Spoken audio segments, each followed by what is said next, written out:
بسم اللہ الرحمن الرحیم، شروع اللہ کے نام سے جو بڑا مہربان نہایت رحم والا ہے۔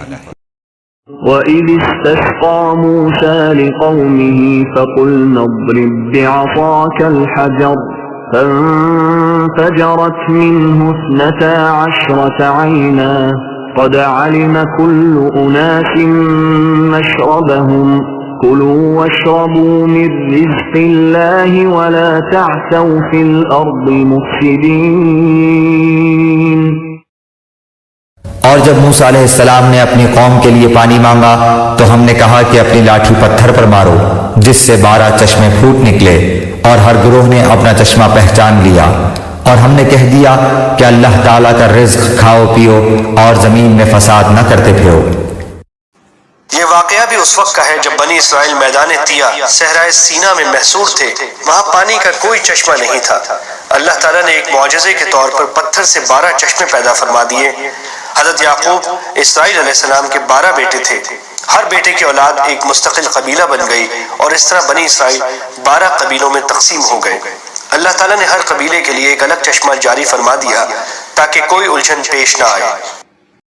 وَإِذْ قُلْتُمْ يَا مُوسَى لَن نَّصْبِرَ عَلَىٰ طَعَامٍ وَاحِدٍ فادع لنا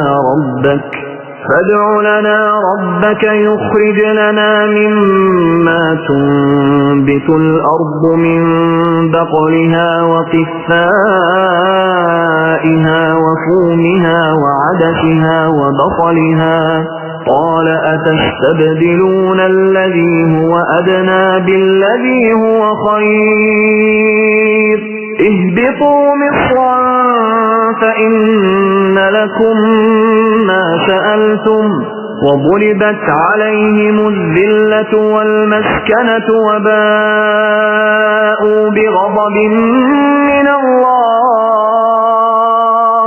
ذلك بأنهم كانوا يكفرون بآيات الله ويقتلون النبيين بغير الحق ذلك بما عصوا وكانوا يعتدون۔ اور جب تم نے کہا اے موسیٰ ہم سے ایک ہی قسم کے کھانے پر ہرگز صبر نہ ہو سکے گا، اس لیے اپنے رب سے دعا کیجئے کہ وہ ہمیں زمین کی پیداوار ساگ، ککڑی، گیہوں، مسور اور پیاز دے۔ آپ نے فرمایا بہتر چیز کے بدلے ادنا چیز کیوں طلب کرتے ہو؟ اچھا شہر میں جاؤ، وہاں تمہاری چاہت کی یہ سب چیزیں ملیں گی۔ ان پر ذلت اور مسکینی ڈال دی گئی، اور اللہ کا غضب لے کر وہ لوٹے، یہ اس لیے کہ وہ اللہ تعالیٰ کی آیتوں کے ساتھ کفر کرتے تھے اور نبیوں کو ناحق قتل کرتے تھے۔ یہ ان کی نافرمانیوں اور زیادتیوں کا نتیجہ ہے۔ یہ مطلب نہیں ہے کہ من و سلوہ چھوڑ کر جو بے مشقت مل رہا ہے وہ چیزیں مانگ رہے ہو جن کے لیے کھیتی باڑی کرنی پڑے گی، بلکہ مطلب یہ ہے کہ جس بڑے مقصد کے لیے یہ صحرا نوردی تم سے کرائی جا رہی ہے اس کے مقابلے میں کیا تم کو کام و دہن کی لذت اتنی مرغوب ہے کہ اس مقصد کو چھوڑنے کے لیے تیار ہو اور ان چیزوں سے محرومی کچھ مدت کے لیے بھی برداشت نہیں کر سکتے؟ وہ اللہ کی آیات سے کفر کرنے لگے۔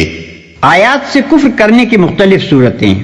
مثلا ایک یہ کہ خدا کی بھیجی ہوئی تعلیمات میں سے جو بات اپنے خیالات یا خواہشات کے خلاف پائی اس کو ماننے سے صاف انکار کر دیا۔ دوسرے یہ کہ ایک بات کو یہ جانتے ہوئے کہ خدا نے فرمائی ہے پوری ڈٹائی اور سرکشی کے ساتھ اس کے خلاف ورزی کی اور حکم الہی کی کچھ پرواہ نہ کی۔ تیسرے یہ کہ ارشاد الہی کے مطلب و مفہوم کو اچھی طرح جاننے اور سمجھنے کے باوجود اپنی خواہش کے مطابق اسے بدل ڈالا۔ پیغمبروں کو ناحق قتل کرنے لگے۔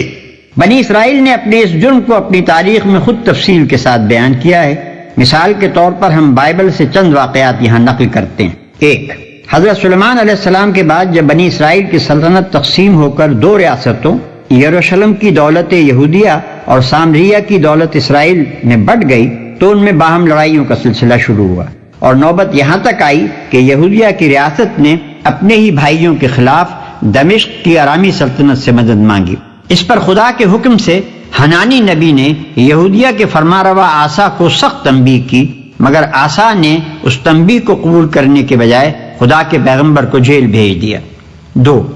حضرت الیاس علیہ السلام نے جب بال کی پرستش پر یہودیوں کو ملامت کی اور اثر نو توحید کی دعوت کا سور پھونکنا شروع کیا تو سامریہ کا اسرائیلی بادشاہ اخی اب اپنی مشرک بیوی کی خاطر ہاتھ دھو کر ان کی جان کے پیچھے پڑ گیا، حتیٰ کہ انہیں جزیرہ نمائے سینا کے پہاڑوں میں پناہ لینی پڑی۔